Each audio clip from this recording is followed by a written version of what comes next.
You wake up, the room is pitch black, the clock glows 3 a.m. You feel a familiar wave of frustration wash over you. You stare up at the dark ceiling. You calculate exactly how many hours of sleep you have left before the alarm goes off. You wonder what is broken inside your brain. Why can't you just sleep through the night? Why does your body betray you at this exact hour, night after night? You try to force yourself back to sleep. You toss, you turn. You stress about being exhausted and unproductive tomorrow. You think this midnight wakefulness is your unique curse, but you are not broken. Your brain is not malfunctioning. For 99% of human history, waking up in the middle of the night wasn't a disorder. It wasn't insomnia. It was a completely normal feature of human biology. In fact, it was exactly how your body was designed to sleep. This continuous, unbroken 8-hour block of sleep that you are so desperately chasing, it is a modern invention. It is a very recent industrial myth. And the incredible anxiety you feel about waking up is actually the only thing keeping you awake. For roughly 300,000 years, your ancestors simply did not sleep the way you do today. They did not lie down in a cave or a shelter at 11 p.m. and expect to remain entirely unconscious until 7 a.m. They experienced something scientists call biphasic sleep. This means their sleep was naturally divided into 2 distinct phases. They had a first sleep, a period of quiet wakefulness, and then a second sleep. Let's look at the actual biological evidence. In 1992, a prominent sleep researcher named Thomas Weyer conducted a groundbreaking experiment. He wanted to know how humans would naturally sleep if they were completely stripped of artificial light. He took a group of regular, modern people and plunged them into absolute darkness for 14 hours a day, mimicking the natural conditions of a winter night. For the first few weeks, the subjects slept exactly like modern exhausted humans do. They crashed. They slept for massive, heavy blocks of 10 or 11 hours. But then a strange and profound shift happened. Once they caught up on their deep sleep debt, their biology stopped fighting. Their bodies reverted back to an ancient, evolutionary rhythm. They stopped sleeping in one solid chunk. Instead, their sleep organically split into 2 distinct halves. They would sleep deeply for about 4 hours. Then they would wake up naturally. They would stay awake in the dark for 1 or 2 hours, but they were not stressed, they were not anxious. This waking period was characterized by a profound state of deep, peaceful restfulness. And then without any effort, they would simply fall back asleep for another 4 hours. There was no midnight panic. There was no tossing and turning. Blood tests revealed that during this quiet middle-of-the-night period, the subjects experienced a massive surge in prolactin. Prolactin is a crucial hormone closely associated with feelings of peace, relaxation, and safety. They were experiencing exactly what your ancestors experienced every single night of their lives. This wasn't just a quirky biological experiment, it was the historical norm. A brilliant historian named A. Roger Eckhart spent over 2 decades digging through dusty historical archives to see if this biphasic sleep pattern existed in writing before the modern era. What he found completely upended our understanding of human rest. Eckhart uncovered over 500 explicit references to segmented sleep across the historical record. He found it in private diaries. He found it in medical texts. He found it in court records, where witnesses mentioned things they saw between the first and second sleep. He found it in classic literature, from Homer's Odyssey to the Canterbury Tales. People all over the world casually reference their first sleep and their second sleep. It was so universally common that no one even bothered to explain what it meant. You went to bed a few hours after dusk, you slept. You woke up around midnight or 2 a.m. You stayed up for an hour or 2. And then you went back to your second sleep until the sun came up. So what did people actually do during this mysterious gap in the middle of the night?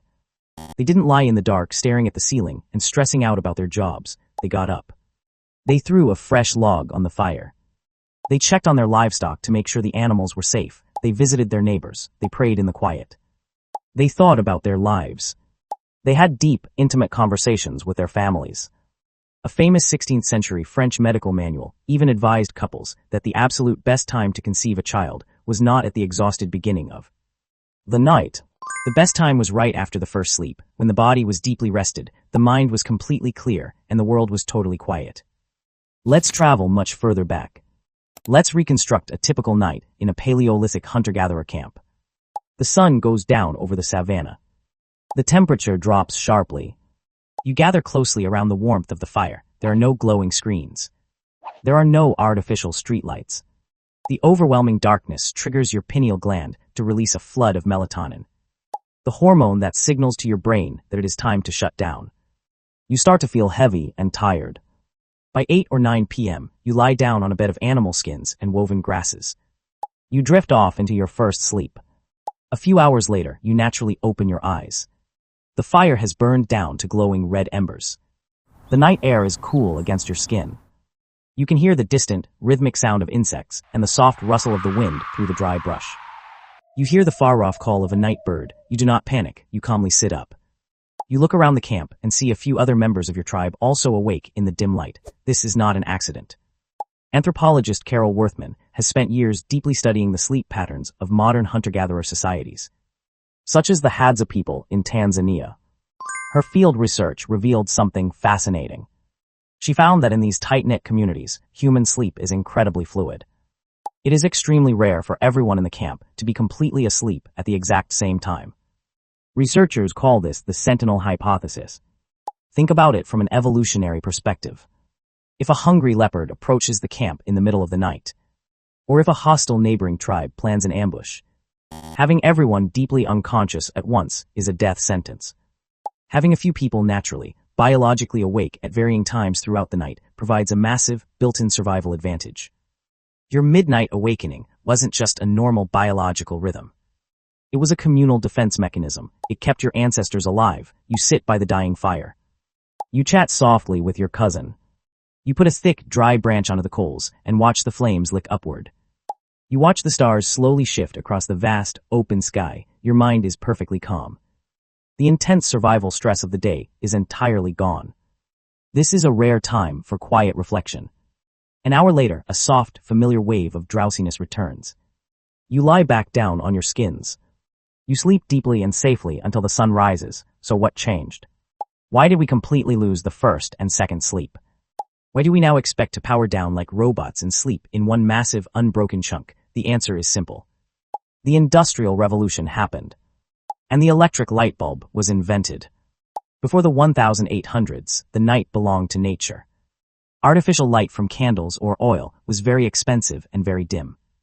But when bright streetlights, gas lamps, and eventually brilliant electric bulbs became widespread, humanity finally conquered the darkness. We pushed our bedtimes later and later into the night.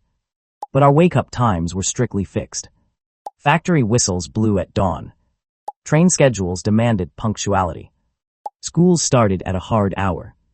We squeezed our massive 12-hour window of dark, flexible rest down to a rigid 8 hours. We violently forced our biology into a tight, unbroken box to serve the relentless pace of a new economy. Sleep was no longer a natural, flowing rhythm. It became a required task. It became a biological chore that needed to be completed as efficiently as humanly possible so we could get back to the assembly line. Society began to view the middle of the night waking as an inconvenience. Soon, doctors started diagnosing it as a medical disorder called maintenance insomnia. We lost the quiet, sacred space of the night. We lost the peace of the middle watch. And in return, we gained a massive, modern epidemic of sleep anxiety. Today, when you suddenly wake up at 3 a.m., your brain is doing exactly what Thomas Weir's subjects did in the dark room. It is doing exactly what Roger Eckertz found perfectly preserved in the history books. It is doing exactly what Carol Worthman sees every night in the Hadza camps. Your body is simply trying to split your sleep. It is naturally looking for that ancient, peaceful gap. But your modern environment brutally punishes it. You immediately reach over and look at your phone. The bright, concentrated blue light slams directly into your retinas.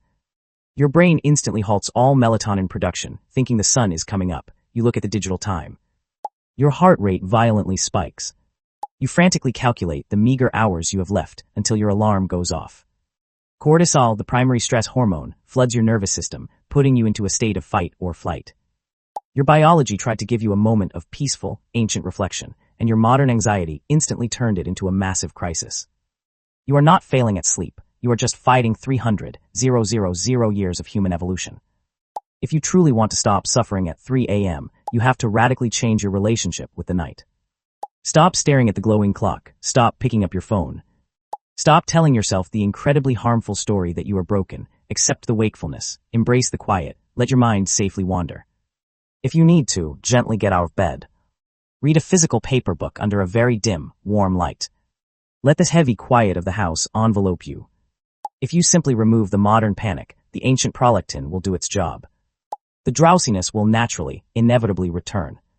We have built a loud, bright world that constantly demands we live exactly like machines. We fully expect to power down at a specific time, recharge perfectly, and power back up on command to serve the schedule, but you are not a machine. You are a biological organism. You carry deep, ancient rhythms perfectly written into your DNA. You do not need to be fixed. You only need to be understood. You wake up, the room is pitch black, the clock glows 3 a.m. But this time you don't panic.